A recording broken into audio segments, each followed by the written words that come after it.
My parents canceled my birthday every year because my brother's travel tournaments were more important. So I quietly stopped showing up to family events. No one noticed until photos from my private beachfront wedding went viral, and they realized they weren't invited. Hey Reddit, buckle up because this is going to be a long one, but I promise the ending is worth it. This is the story of how I spent nearly 2 decades being invisible in my own family, quietly built an incredible life without them, and watched them absolutely lose their minds when my beachfront wedding went viral and they realized they were the only ones not there. I, 28 male, grew up in a small town in Ohio with my parents and my younger brother Gavin, 26 male. From the outside, we probably looked like the picture-perfect American family. Nice house in the suburbs, 2 kids, a golden retriever named Biscuit, the whole Norman Rockwell fantasy. But behind closed doors, there was a pretty obvious hierarchy in our family, and I was at the absolute bottom of it. Gavin was a travel baseball player, and not just any travel baseball player. According to my parents, he was destined to be the next Mike Trout, the next Bryce Harper, the chosen one who would deliver our family name to athletic glory and probably make them millions in endorsement deals. Spoiler alert, he never made it past community college ball, but I am getting ahead of myself. From the moment Gavin started showing promise in Little League around age 8, our entire family existence revolved around his baseball schedule. Every weekend was a tournament somewhere. Every weeknight was practice. Every dinner conversation was about his batting average or his fielding percentage or which scout supposedly looked at him during warm-ups. My parents invested easily over $200,000 over the years in travel teams, private coaching, specialized equipment, training facilities, and tournament fees. That is not an exaggeration. I saw the credit card statements once when I was 16, and I nearly choked. Meanwhile, I existed somewhere in the background of all this athletic worship. I was a good student, made honor roll every semester, won science fair competitions, got accepted into the National Honor Society. But none of that mattered because it did not involve a ball or a bat, or my parents sitting in bleachers, feeling like big shots in front of the other travel ball parents. The thing that really stung, though, was not the lack of attention to my achievements. I could have lived with that. What really messed me up was my birthday. I was born on July 14th. For those of you who do not know, July is peak travel baseball season. Tournaments every single weekend, sometimes lasting 3 or 4 days. And every single year, without fail, my birthday got canceled because it conflicted with one of Gavin's tournaments. Let me be crystal clear about what I mean by canceled. I do not mean they forgot. I do not mean they rescheduled to a different day. I mean they would look me in the eyes and tell me that we would do something for my birthday later, and then later would never come. The tournament would end, and suddenly there was another tournament the next weekend. Then baseball camps. Then fall ball. Then showcase events. And by the time things slowed down, it was October, and my birthday was ancient history. One year, I think I was turning 11, I asked if we could at least get a cake before we left for Gavin's tournament in Indiana. My mom sighed like I had asked her to solve world hunger and said, "We just do not have time, sweetie. Maybe we can find something at the hotel." We did not find something at the hotel.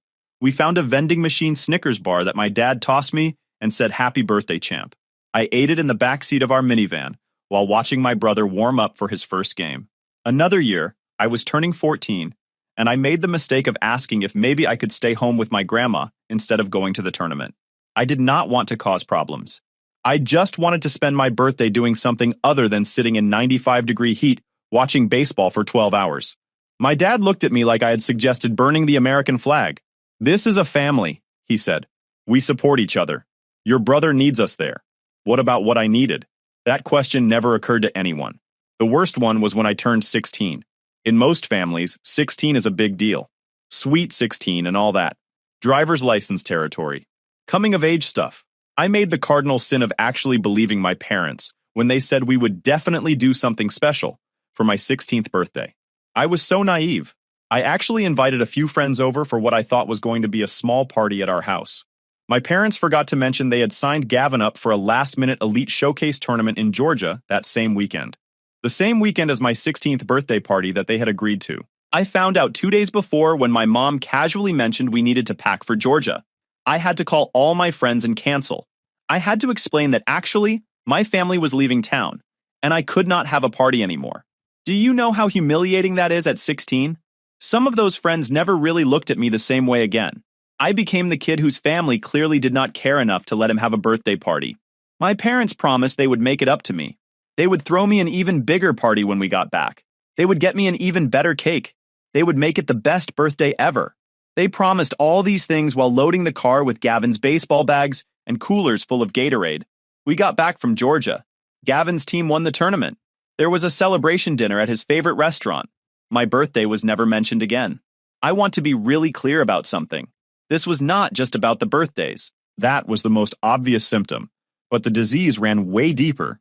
Every single decision our family made revolved around Gavin's schedule and Gavin's needs and Gavin's comfort. Vacations? We went to places within driving distance of a baseball facility so Gavin could get some practice time in. Holidays? Structured around tournament schedules and recovery time. Family dinners? Dominated by baseball talk, scouting discussions, college recruitment strategy. I would sit there eating my meatloaf while my parents analyzed Gavin's swing mechanics like they were ESPN commentators. I remember one Thanksgiving when I was 13. I had just found out I won the district science fair with a project about water filtration systems. I was so excited to tell everyone at dinner. I waited for a break in the Gavin baseball hour to share my news. Finally got my opening and said, I won first place at the science fair. You know what my mom said? That is nice, honey. Gavin, tell your father about what Coach Peterson said about your arm strength. That is nice. 3 words and a pivot. That was the extent of celebration I got for winning a district competition. When Gavin won literally anything baseball related, it was a whole event. Trophies got displayed in the living room. Photos got framed and hung on walls. Neighbors got told. Extended family got called. But my achievements? Those got acknowledged with a nod and then filed away somewhere nobody would ever look at them again. I found all my science fair ribbons and academic awards in a shoebox in the garage a few years later, just tossed in there with old Christmas ornaments and broken tools. Meanwhile, Gavin had an entire wall in his bedroom dedicated to his baseball accomplishments, an actual shrine. That is when I started to really understand my position in the family. I was not the neglected child exactly. I was fed and clothed and had a roof over my head, but I was furniture, background noise.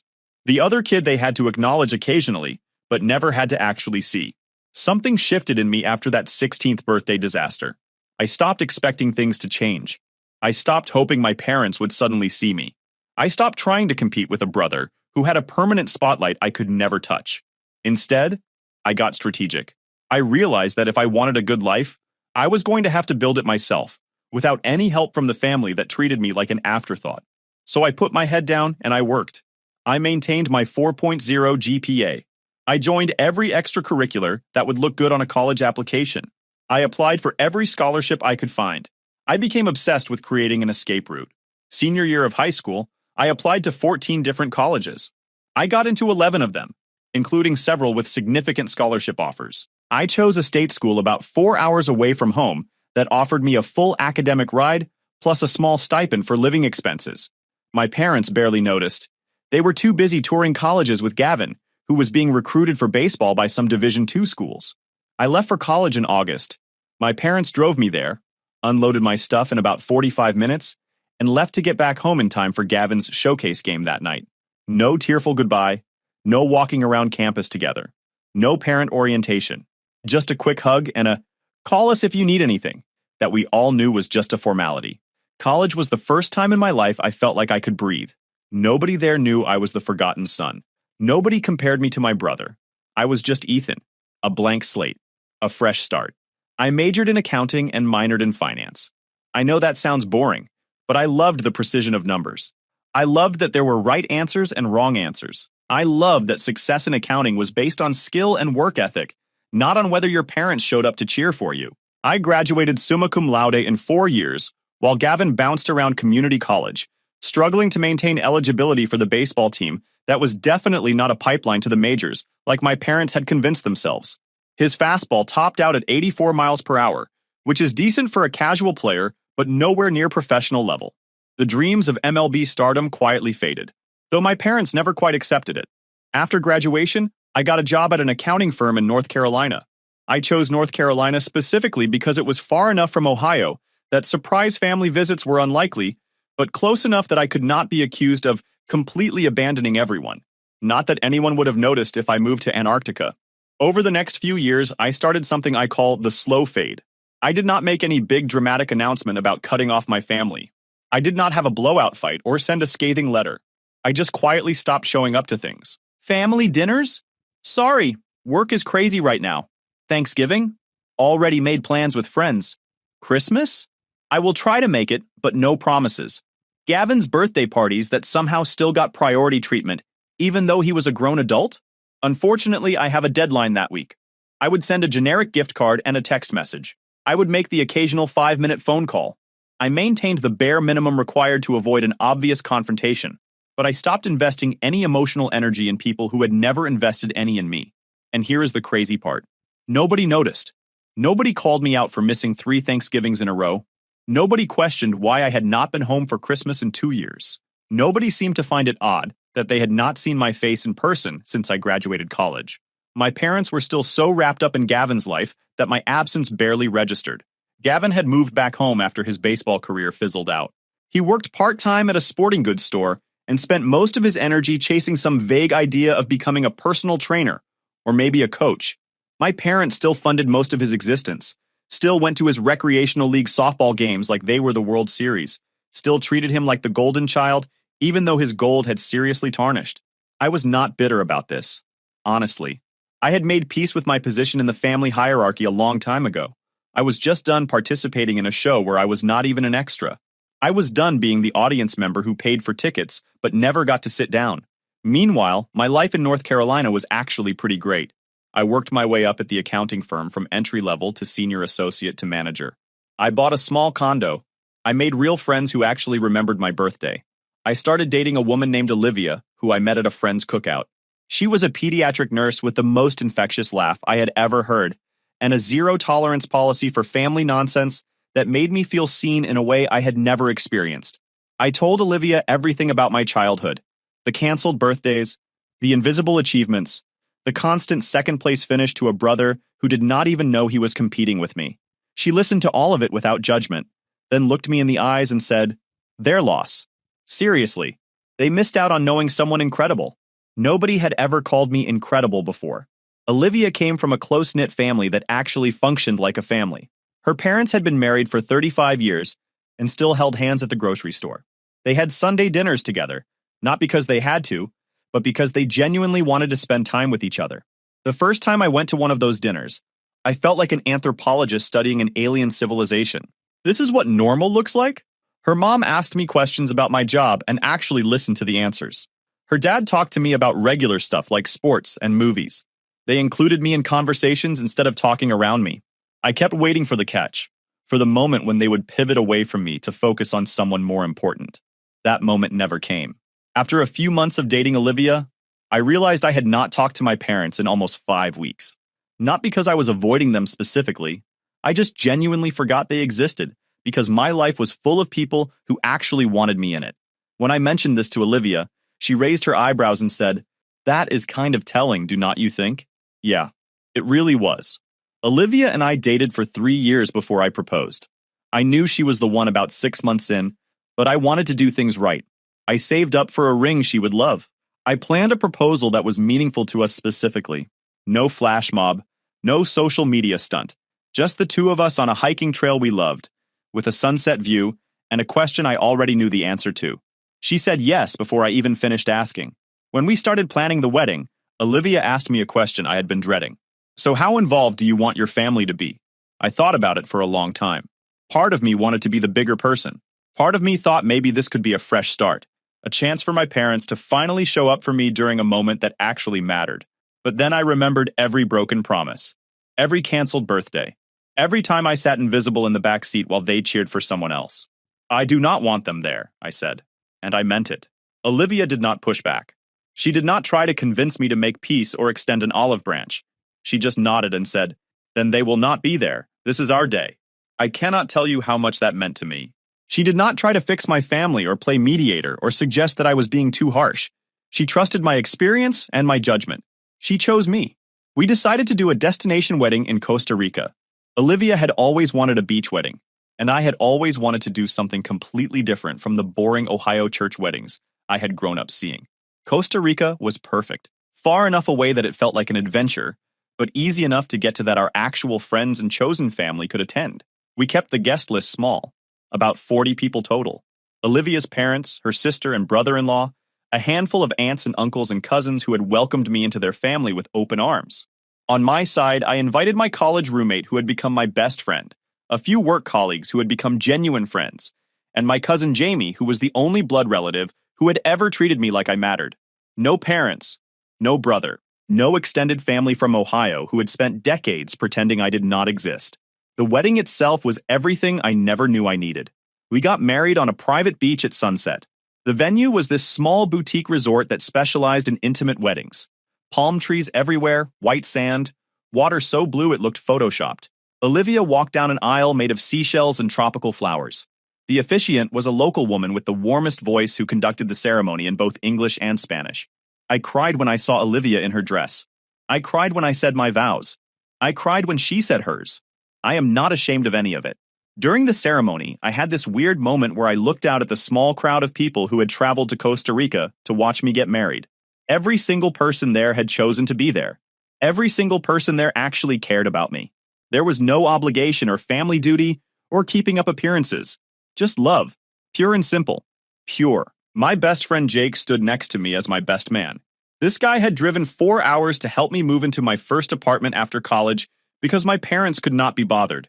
He was more of a brother to me than my actual brother ever was. Olivia's dad walked her down the aisle with tears streaming down his face. This man had welcomed me into his family from day one. He called me son without any hesitation.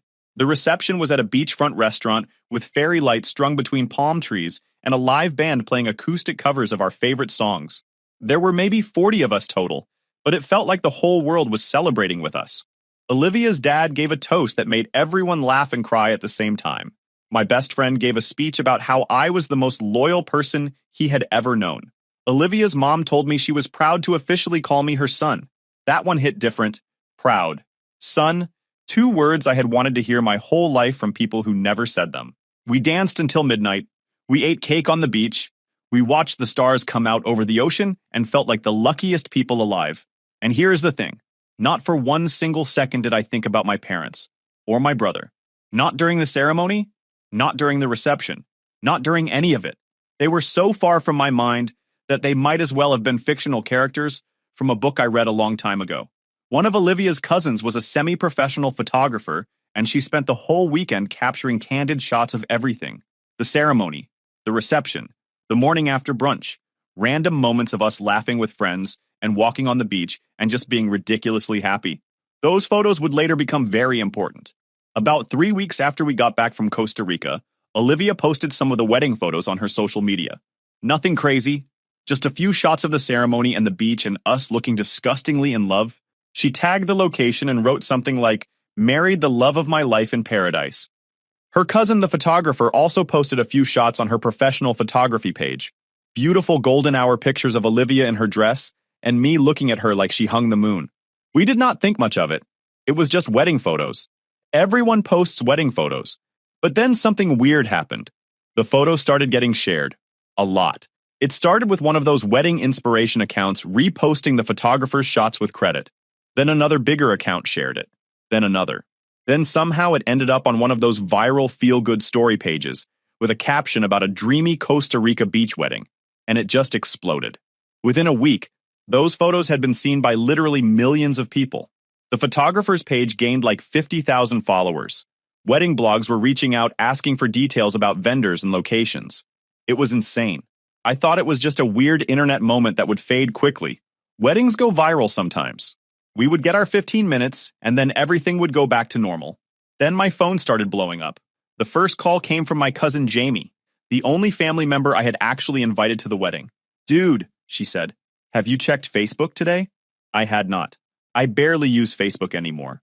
It is mostly just older relatives posting minion memes and political arguments. "Your mom is losing her mind," Jamie said. Like absolutely losing it. She posted this massive thing about how she found out her son got married from seeing photos on the internet. She is playing the victim hard.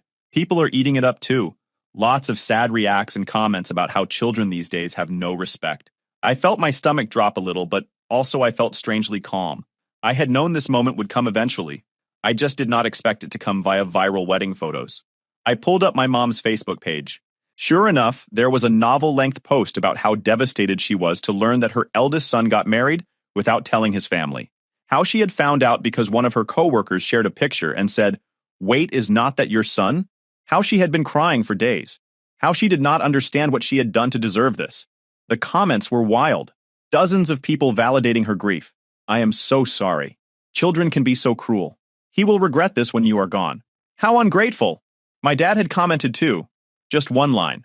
"I did not raise my son to behave this way." Funny. I did not remember him raising me at all. Then I saw a post from Gavin. He had shared one of the viral wedding photos with his own commentary. Imagine finding out your brother got married because a stranger showed you a picture that went viral. Imagine knowing you were not even invited. That is what my family is dealing with right now. Family is supposed to be everything. Some people forget that. The comments under his post were even worse. That is so messed up. What kind of person does that to their own brother? Blood is thicker than water, man. He will be sorry when he realizes what he threw away.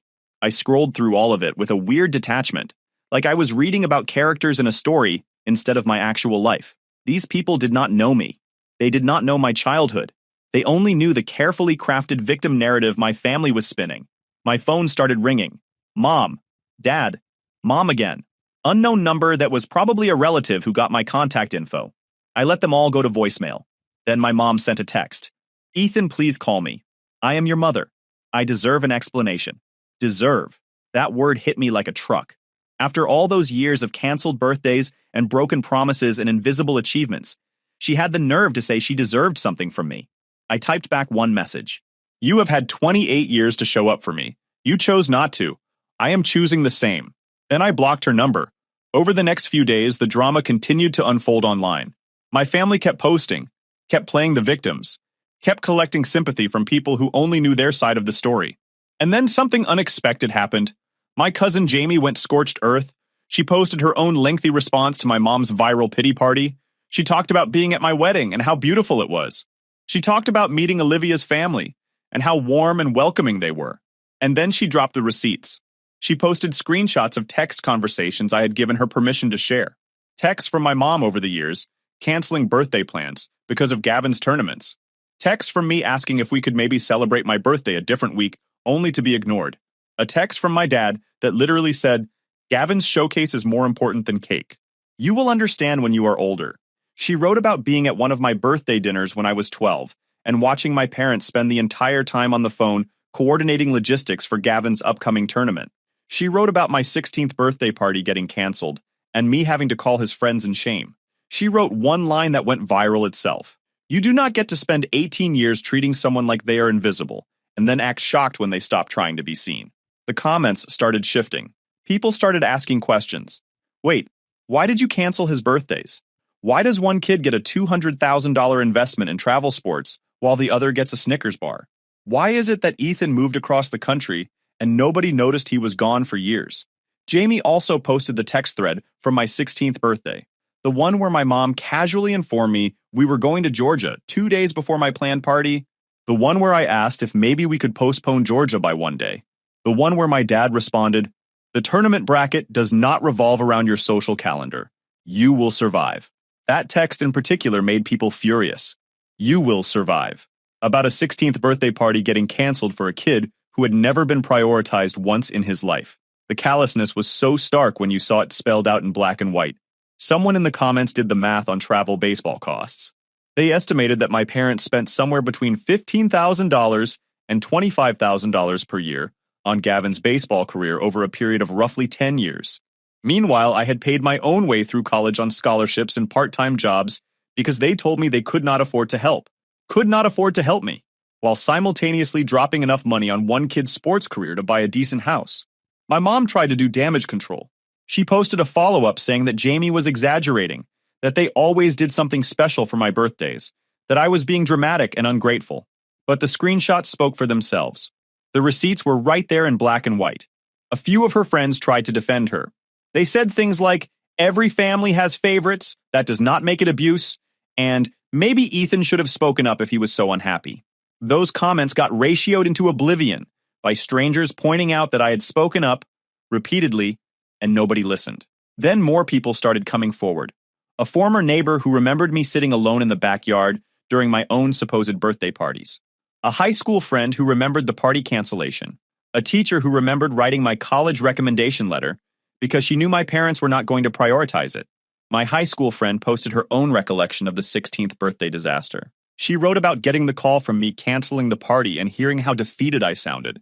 She wrote about asking her mom if maybe I could stay with them that weekend, instead of going to Georgia, and her mom calling my parents to offer. She wrote about my mom declining the offer and saying, Ethan needs to learn that family comes first. Family comes first. Unless that family member is Ethan, then travel baseball comes first. The court of public opinion started to shift. My family went from sympathetic victims to villains in a story they had written themselves. I finally listened to the voicemails. There were 23 of them. My mom's ranged from tearful, "Please call me, I am your mother, I love you," to angry, "I cannot believe you would humiliate me like this," to manipulative, "Your father has not been sleeping, his blood pressure is up, I hope you are happy." My dad left exactly one voicemail. His voice was tight and controlled, the same voice he used when I did something that embarrassed him in front of the travel ball parents.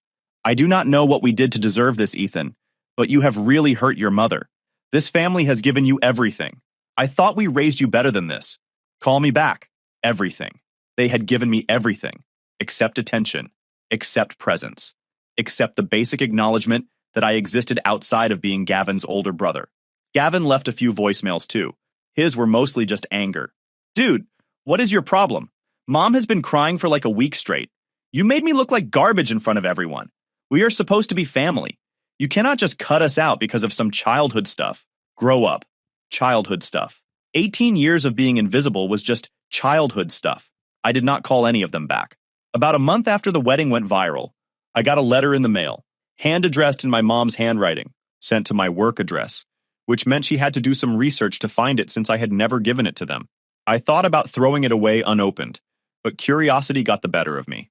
The letter was 4 pages long, single-spaced, written on that floral stationery my mom has had since I was a kid. She started with an apology, or at least what she thought was an apology. "I am sorry if you felt overlooked as a child. We never meant to make you feel that way. We were just trying to support your brother's dreams. If I felt overlooked, not, 'I am sorry we overlooked you,' not, 'I am sorry we canceled your birthdays.' Just sorry that I felt a way about the things they actually did." She went on to explain that they had invested in Gavin because he had special talents that needed nurturing. She said I was always the independent one who did not need as much attention. She said she assumed I understood that Gavin's baseball career was a family priority and that I would benefit too when he made it to the majors. When, not if. She still believed the fantasy even now that it was long dead. She talked about how hurt she was that I had not invited them to the wedding, how she had always dreamed of watching me get married, how she had been robbed of that experience. Robbed. Like I had taken something from her. Like my wedding was her property that I had selfishly withheld. She ended the letter by saying she hoped we could put this behind us and move forward as a family. She said she would always love me no matter what. She signed it Mom with a little heart. I read the letter twice. Then I put it back in the envelope. Then I recycled it. There was nothing in those 4 pages that sounded like genuine accountability. No acknowledgement of specific harms. No understanding of why I might be upset. Just excuses wrapped in the language of victimhood. I showed the letter to Olivia. She read it slowly, then set it down and said, "This is genuinely one of the most tone-deaf things I have ever read." She spent 4 pages explaining why the way they treated you was justified. She was right. My parents had decided early on that Gavin's talents were worth investing in, and mine were not. They had made that choice deliberately, over and over again, for 18 years. And now they expected me to just get over it because they finally noticed I was gone. I did not write back. My mom did not deserve a response. She did not deserve anything from me except exactly what she had given me for 18 years. Nothing. I was not going to move forward as a family with people who still did not understand what they had done. About 3 months after the wedding went viral, I got a call from my cousin Jamie. Her voice was tense. "Heads up," she said. "Your parents are planning to come to North Carolina. They booked flights for next weekend. Your mom told my mom they are going to show up at your house and make you talk to them." I felt my jaw tighten. How did they get my address? "Your Aunt Linda. She found it on some property records website. I am so sorry. I tried to warn her not to give it to them, but she thinks this whole situation is sad and everyone should just make up." I thanked Jamie for the heads up and hung up. Then I called Olivia and told her what was happening. "So they are just going to ambush us?" she said. "Show up unannounced at our home?" "Apparently. That is insane. What do you want to do?" I thought about it for a few seconds. I want to not be here when they arrive. So that is exactly what we did. The weekend my parents flew to North Carolina, Olivia and I drove to Charleston for a spontaneous beach trip. We turned off our phones and spent 3 days eating seafood and walking on the beach and completely ignoring whatever chaos was happening back home. When we got back Sunday night, there was a note taped to our front door. My mom's handwriting. We came all this way to see you. We sat on your porch for 4 hours waiting. Please call us. We love you, and we want to fix this. There was also a gift bag with a card and what looked like a framed photo inside. I did not open it. I threw the whole thing in the trash. 2 days later, my dad called from a number I did not recognize. I made the mistake of answering. "Ethan, this is ridiculous," he said. His voice was hard and angry. "We flew across the country to see you, and you hid from us like a child. Your mother cried the entire flight home. Are you happy?" "I did not ask you to come," I said. "I did not want you to come. You showed up uninvited at my home. We are your parents. We do not need an invitation. Actually, you do. That is exactly how this works." He sputtered for a few seconds. "I do not know what we did to make you hate us so much. I know you do not. That is the problem." I hung up and blocked that number too. A few weeks after the ambush attempt, I got some big news at work. The firm was promoting me to director. It was a significant jump in title and salary. They told me I had earned it through years of consistent, excellent work and strong client relationships. Olivia insisted we celebrate. She organized a dinner at a nice restaurant with about a dozen of our closest friends. Her parents drove down from Virginia to join us. Jake flew in from Atlanta. My cousin Jamie came too. During dinner, Olivia's dad stood up and gave a toast. He talked about how proud he was of me, how hard I had worked, how much I deserved this recognition. He said he considered me a son, and that watching me succeed brought him genuine joy. I looked around the table at all these people who had shown up for me, who had driven hours or flown across states to celebrate my promotion. My actual parents had never once done anything like this for any of my achievements. After dinner, Olivia's mom pulled me aside and handed me a small wrapped box. "This is from us," she said, "for your promotion, but also just because we wanted you to have it." Inside was a really nice watch. Quality. Elegant. The kind of thing you wear to important meetings. "You do not have to say anything," she said when I started to thank her. "Just know that we see you. We have always seen you." Fast forward to now. It has been almost a year since the wedding went viral. My parents made 2 more attempts at contact after the ambush. First, they sent a certified letter to my office demanding a meeting. My assistant signed for it. I had our company lawyer send back a formal response requesting they cease all contact through my workplace. That stopped pretty quickly. Second, they tried going through Olivia's parents. My mom somehow got their phone number and called them to plead her case. Olivia's mom listened politely for about 5 minutes, then said, "With all due respect, I have heard your son's side of this story, and I believe him. If you want a relationship with him, you will need to earn it. Calling us is not the way to do that." Then she hung up. I heard about that conversation secondhand and laughed out loud. Olivia's mom is tiny, but she does not take nonsense from anyone. Gavin reached out once through Instagram DMs about 6 months ago. He said he missed his brother and wanted to meet up. I looked at his profile. He was still living at home with our parents, still working part-time at the sporting goods store. I did not respond. Meanwhile, my life just kept getting better. Olivia and I bought a house, a craftsman bungalow with a big yard and a front porch. We got a dog named Hank, who is the goofiest golden retriever you have ever seen.